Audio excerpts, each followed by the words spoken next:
भारत तिब्बत सीमा police ने telecom department में दरोगा, हेड कांस्टेबल और सिपाही भर्ती के आवेदन के लिए नोटिफिकेशन जारी किया है। इस वीडियो में मैंने सभी डिटेल्स को समझाया है। भारत तिब्बत सीमा पुलिस एक केंद्रीय सशस्त्र पुलिस फोर्स है जिसकी तैनाती भारत तिब्बत बॉर्डर पर लद्दाख, हिमाचल प्रदेश, उत्तराखंड में होती है। ये गृह मंत्रालय के अंदर आता है।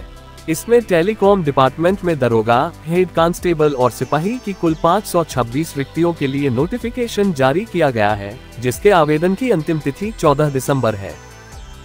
इसके लिए आवेदन 15 नवंबर से चालू हुआ और फॉर्म भरने की अंतिम तिथि 14 दिसंबर है। परीक्षा तिथि की जानकारी बाद में दी जाएगी। फॉर्म भरने के लिए दरोगा के लिए 200 रुपए और हेड कांस्टेबल और सिपाही के लिए 100 रुपए लग रहे हैं, परंतु SC/ST, महिला और भूतपूर्व सैनिकों के लिए कोई शुल्क नहीं लगेगा। दरोगा के लिए कुल 92 वैकेंसी है, जिसमें पुरुष के लिए 78 वैकेंसी और महिलाओं के लिए 14 वैकेंसी है। हेड कांस्टेबल के लिए कुल 383 वैकेंसी है, जिसमें पुरुष के लिए 325 वैकेंसी और महिलाओं के लिए 58 वैकेंसी है। सिपाही के लिए कुल 51 वैकेंसी है, जिसमें पुरुष के लिए 44 वैकेंसी और महिलाओं के लिए 7 वैकेंसी है। अब हम इन पदों के एलिजिबिलिटी क्राइटेरिया की बात करते हैं। पहले बात करते हैं एजुकेशनल क्वालिफिकेशन की। इसमें हर पद के लिए दी गई शैक्षणिक योग्यता 14 दिसंबर के पहले प्राप्त हो गई हो। दरोगा टेलीकॉम के लिए शैक्षणिक योग्यता फिजिक्स, केमिस्ट्री, मैथमेटिक्स से या कंप्यूटर साइंस से या इंफॉर्मेशन टेक्नोलॉजी से या इलेक्ट्रॉनिक्स और कम्युनिकेशन से या इलेक्ट्रॉनिक्स और इंस्ट्रूमेंटेशन से विज्ञान में स्नातक डिग्री प्राप्त की हो, या फिर BCA में स्नातक डिग्री प्राप्त की हो, या फिर कंप्यूटर साइंस से या इंफॉर्मेशन टेक्नोलॉजी से या इलेक्ट्रॉनिक्स और कम्युनिकेशन से या इलेक्ट्रॉनिक्स और इंस्ट्रूमेंटेशन से BE या BTech डिग्री प्राप्त की हो, या फिर कंप्यूटर साइंस में या इंफॉर्मेशन टेक्नोलॉजी में या इलेक्ट्रॉनिक्स और कम्युनिकेशन में या इलेक्ट्रॉनिक्स और इंस्ट्रूमेंटेशन में associate member. Head constable telecom के लिए शैक्षणिक योग्यता 12वीं कक्षा विज्ञान से फिजिक्स, केमिस्ट्री, मैथमेटिक्स में कुल मिलकर 45% अंक से उत्तीर्ण की हो, या फिर 10वीं के बाद इलेक्ट्रॉनिक्स या इलेक्ट्रिकल या कंप्यूटर में ITI किया हो, या फिर 10वीं के बाद इलेक्ट्रॉनिक्स और कम्युनिकेशन या कंप्यूटर साइंस या इंफॉर्मेशन टेक्नोलॉजी या इलेक्ट्रिकल में इंजीनियरिंग डिप्लोमा किया हो। सिपाही टेलीकॉम के लिए शैक्षणिक योग्यता किसी मान्यता प्राप्त बोर्ड से मैट्रिक या 10वीं पास की हो। इसके साथ सिपाही के लिए कुछ डिजायरेबल क्वालिफिकेशन भी है। यदि अपने रेलेवेंट ट्रेड में ITI या डिप्लोमा या डिग्री प्राप्त की है तो आपको बोनस मार्क्स भी मिलेंगे। डिग्री वालों को 5 मार्क्स का बोनस, डिप्लोमा वालों की 3 मार्क्स का बोनस और ITI वालों को 2 मार्क्स का बोनस मिलेगा। 14 दिसंबर तक आयु सीमा दरोगा के लिए 20 से 25 साल, हेड कांस्टेबल के लिए 18 से 25 साल, सिपाही के लिए 18 से 23 साल। आयु सीमा में निम्नलिखित कैटेगरी के लोगों को छूट भी मिलेगी। OBC को आयु सीमा में 3 साल की छूट मिलेगी। SC/ST को 5 साल की छूट। UR/EWS के भूतपूर्व सैनिकों को सर्विस पीरियड के बाद 3 साल की छूट। OBC के भूतपूर्व सैनिकों को सर्विस पीरियड के बाद 6 साल की छूट। SC/ST के भूतपूर्व सैनिकों को सर्विस पीरियड के बाद 8 साल की छूट। और 1984 के दंगों और गुजरात दंगों से प्रभावित लोगों में जनरल EWS के लोगों को 5 साल की छूट, OBC को 8 साल की छूट और SC/ST को 10 साल की छूट मिलेगी। केंद्रीय सरकारी कर्मचारी को 5 साल की छूट। अब बात करते हैं वेतन की। दरोगा को ज्वाइनिंग के समय से ही हर महीने 62,000 रुपए की ग्रॉस सैलरी और 54,000 रुपए की नेट इन हैंड सैलरी मिलेगी। हेड कांस्टेबल को ज्वाइनिंग के समय से ही हर महीने 45,000 रुपए की ग्रॉस सैलरी और 39,500 रुपए की नेट इन हैंड सैलरी मिलेगी। सिपाही को ज्वाइनिंग के समय से ही हर महीने 31,000 रुपए की ग्रॉस सैलरी और 33,500 रुपए की नेट इन हैंड सैलरी मिलेगी। भर्ती प्रक्रिया 4 चरणों में होगी।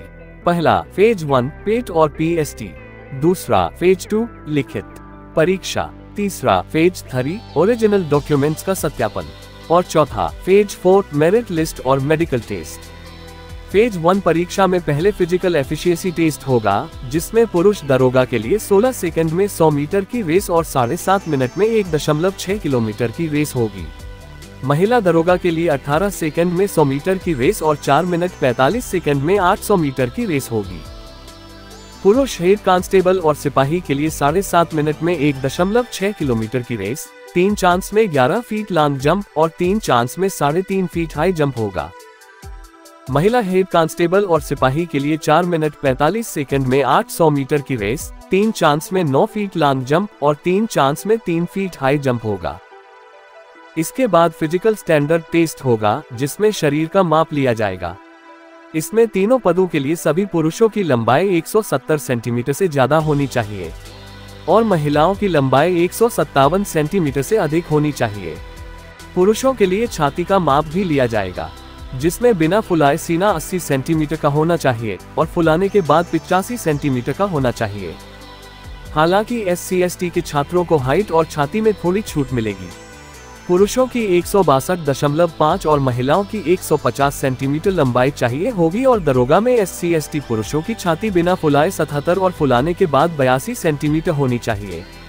ठीक इसी तरह हेड कांस्टेबल और सिपाही में SC/ST पुरुषों की छाती बिना फुलाए 76 और फुलाने के बाद 81 सेंटीमीटर होनी चाहिए। इसके अलावा गोरखा गढ़वाली और अन्य समुदायों को भी थोड़ी छूट मिलेगी, जो आपको स्क्रीन पर दिख रहा होगा। अब फेज 1 परीक्षा को क्वालिफाई कर लेने के बाद आपको फेज 2 लिखित परीक्षा में बुलाया जाएगा। सबसे पहले बात करते हैं दरोगा के लिए लिखित परीक्षा की। इस पद के लिए 2 पेपर होगा।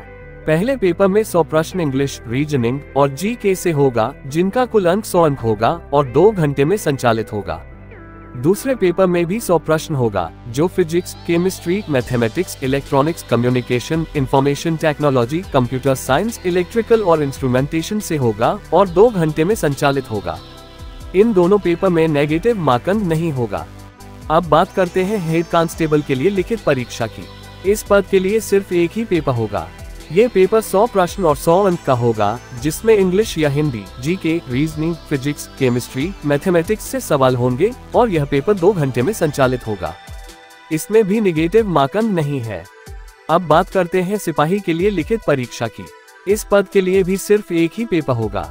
ये पेपर 100 प्रश्न और 100 अंक का होगा, जिसमें इंग्लिश या हिंदी, GK, रीजनिंग और मैथ्स से सवाल होंगे और यह पेपर 2 घंटे में संचालित होगा।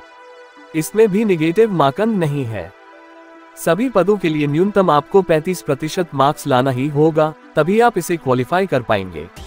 SC, ST, OBC के लिए ये 33% है। हालांकि आप ये याद रखें कि सिर्फ क्वालिफाई करने से सिलेक्शन नहीं होगा, आपको ज्यादा से ज्यादा अंक लाना होगा ताकि आप मेरिट लिस्ट में आ सकें। फेज 2 क्वालिफाई कर लेने के बाद आपको फेज 3 में अपने ओरिजिनल डॉक्यूमेंट्स के सत्यापन के लिए बुलाया जाएगा। इसमें NCC सर्टिफिकेट धारकों को बोनस मार्क्स मिलेगा, जो उनके लिखित परीक्षा के परिणामों में जुड़ेगा।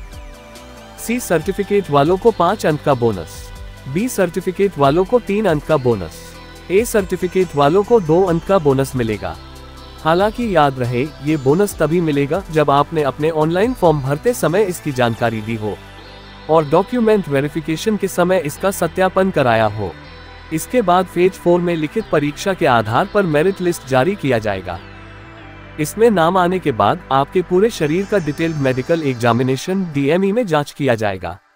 इस मेडिकल टेस्ट में पास होने के लिए आपको कुछ मापदंडों पर खड़ा उतरना होगा, जो आपको आपके स्क्रीन पर दिख रहा होगा। अगर आप मेडिकल टेस्ट में डिस्क्वालीफाई हो जाते हैं तो 24 घंटे के अंदर आपको एक एप्लीकेशन जमा करना होगा दोबारा जांच कराने के लिए। एप्लीकेशन स्वीकार कर लिए जाने पर 24 घंटे के बाद आपको रिव्यू मेडिकल एग्जाम RME में बुलाया जाएगा। अगर आप इसमें पास हो गए तो आप सिलेक्टेड, नहीं तो आपको रिजेक्ट कर दिया जाएगा। अब DME, RME को पास कर लेने के बाद लिखित परीक्षा के आधार पर जारी मेरिट लिस्ट के आधार पर छात्रों को चयनित कर लिया जाएगा।